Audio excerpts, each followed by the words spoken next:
Walk into your kitchen and open the fridge. You see a carton of milk from one company, a soda from another, and a jar of mayonnaise from a third. In your bathroom, your toothpaste, shampoo, and laundry detergent all feature different logos and distinct marketing campaigns. You think you are standing in a marketplace of endless options. You are not. Almost every product in your house traces its way back to a massive web of corporate parents. But if you follow that web past the conglomerates you already know, you reach a dead end. At the very top of the global economy sit three invisible giants. They do not manufacture products, run commercials, or operate retail stores. Yet they effectively control the corporations that control your life. This is not a conspiracy theory. It is just standard corporate law and the strange reality of modern capitalism. Most people go their entire lives without realizing that the illusion of choice is the most successful product ever sold. And as prices rise, understanding who actually owns the world is a matter of financial survival.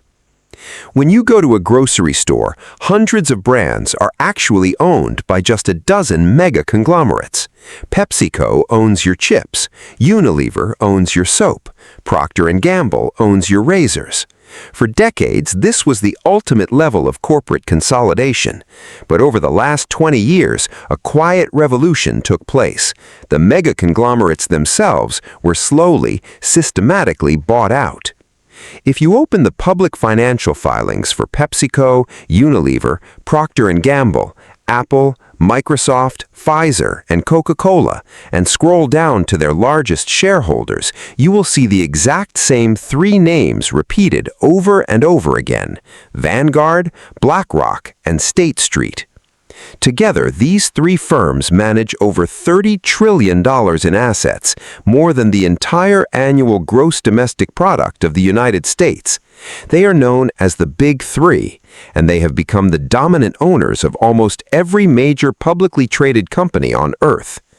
When you buy cereal, you think you are choosing between General Mills and Kellogg's, but Vanguard and BlackRock are the top shareholders in both. When you buy a smartphone, you think you are choosing between Apple and Google, but the Big Three hold massive stakes in both. They do not care which brand wins, because when you own the entire board, you win no matter who loses. The mechanism that allowed this to happen is the index fund. Decades ago, investing required researching individual stocks, which was risky and expensive. Then Vanguard introduced passive investing. Instead of picking one winning stock, you buy a tiny piece of every single stock in the market. It was a brilliant financial innovation that saved everyday investors billions in fees. But there was a catch. As millions of people moved their retirement accounts into these passive index funds, the Big Three grew at an unprecedented rate.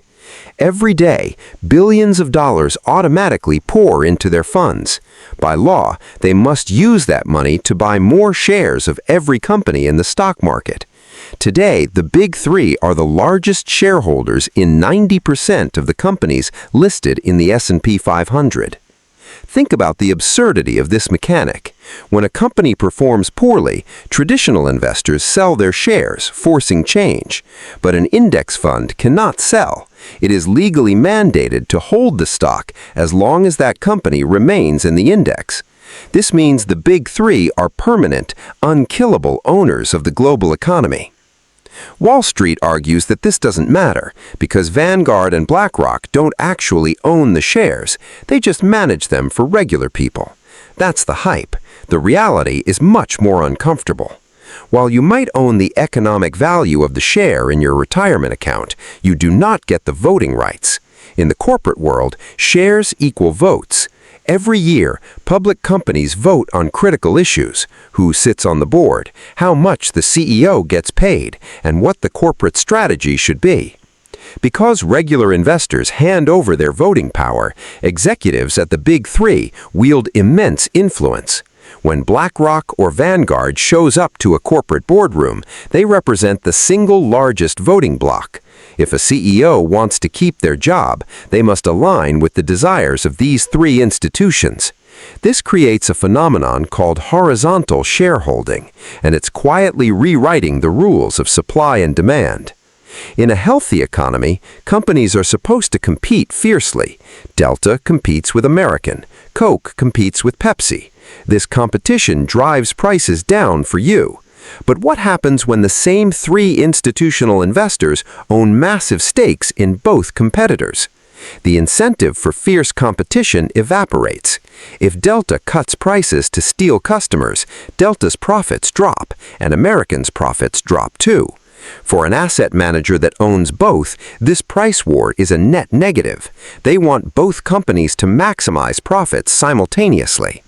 This does not require a secret smoke-filled room of collusion. It's just an alignment of incentives. Executives know their bonuses depend on keeping the big three happy.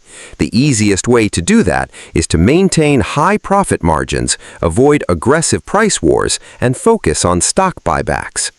The result is a strange, stagnant monoculture across global business.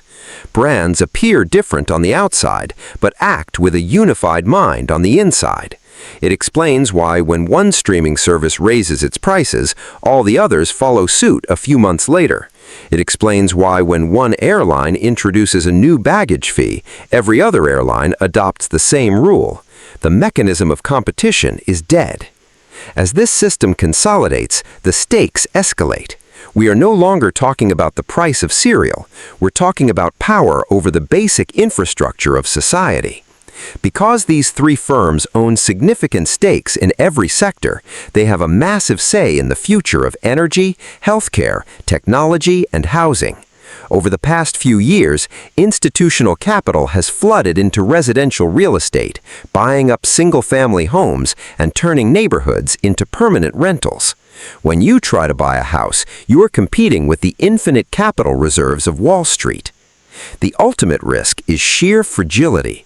When a handful of individuals at three financial institutions hold the voting power for the entire corporate world, a single systemic error or ideological shift ripples through every aspect of daily life. We handed over the steering wheel of the global economy in exchange for a slightly cheaper index fund. So, look around your house again. Look at the logos on your appliances, the labels on your food, and the tech on your desk. They want you to believe that you are a powerful consumer making independent choices in a free market. But the truth is, you're living in a world curated by three companies you never see, using money you gave them to control the brands you can't live without. The system works perfectly as long as you don't look up.